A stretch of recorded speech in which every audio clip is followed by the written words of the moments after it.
তো হিজাবের ইস্যুতে যেটা আপনারা দেখেন চারুকলায় সাবিকুন নাহার হিজাবি তো আমাদের 3 জন ছিল, উম্মে সালমা ছিল, সাবিকুন নাহার তামনা ছিল, আফসানা ছিল। বাকি 2 জনের ক্ষেত্রে কিন্তু স্লোগান হয় নাই। স্লোগান হয়েছে কার ক্ষেত্রে? স্লোগান উম্মে সালমার ক্ষেত্রে স্লোগান হয়েছে ভাবি ভাবি স্লোগান হয়েছে, কারণ হচ্ছে সে আমাদের রায়হানের ওয়াইফ, আরেকজনের প্রার্থীর। তো এইভাবে স্লোগানটা ওই ব্যক্তির রেলিভেন্সির উপরে ডিপেন্ড করছে। আর সাবিকুন নাহার তামনার ক্ষেত্রে এটা ঘটেছে কেন? চারুকলায় তার ছবিকে বিকৃতভাবে একে শিং এঁকে দিয়ে তার হিজাবকে বিকৃত করা হয়েছিল। এটা একটা হিজাবোফোবিয়ার সিম্বলিক রিফ্লেকশন আর কি। তো সেখান থেকে একটা ভয় শেষ করা হয়েছিল যে আসলে হিজাবোফোবিয়াটা আসলে বিশ্ববিদ্যালয়ে চলে না।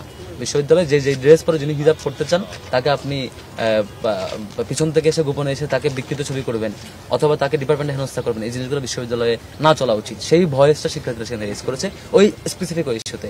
এটাকে বিদেশি মিডিয়া বা স্পেসিফিক একটা দেশের মিডিয়া কেন এটা প্রেজেন্ট করছেন সবকিছু জানা সত্ত্বেও এটা তাদের এজেন্ডার ব্যাপার। তবে দেশীয় মিডিয়া যারা হাজির ছিলেন তারা তো সবকিছু দেখেছেন। আশা করি আমাদের দেশীয় মিডিয়ার ভাইয়েরা সবাই সত্যটা উপস্থাপন করেছেন। ধরেন সারা রাত স্লোগান হয়েছে, সারা রাত গান হয়েছে, কবিতা, স্লোগান, আনন্দ সবকিছু হয়েছে। আবার সকালে যখন রেজাল্ট অ্যানাউন্স করা হচ্ছিল তখনও এক একজনের নামের পরে এক একভাবে স্লোগান হচ্ছিল। তো যেমন ধরেন আমাদের সর্বমিত্রের সময় একভাবে স্লোগান হয়েছে, সর্বমিত্র এইভাবে, মানে ওই সবার মিত্র।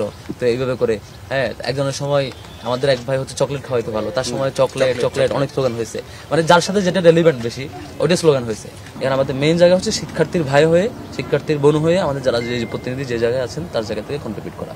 এবং এর সাথে শিক্ষার্থীদের কাজ হলো আমাদের উপদেষ্টা হিসেবে, পর্যালোচক হিসেবে যখন যে পথে যেভাবে আমাদেরকে থামিয়ে দেওয়া দরকার কিংবা এগিয়ে নিয়ে যাওয়া দরকার কিংবা পরামর্শ দেওয়া দরকার, সেভাবে শিক্ষার্থীরা আমাদের পাশে থেকে আমাদেরকে থামিয়ে দেবে, পর্যালোচনা দেবে, প্রশ্ন করবে কিংবা এগিয়ে দেবে কিংবা সহযোগিতা করবে। যখন যেভাবে করা দরকার শিক্ষার্থীরা আমাদের পাথে হয়ে থাকবে।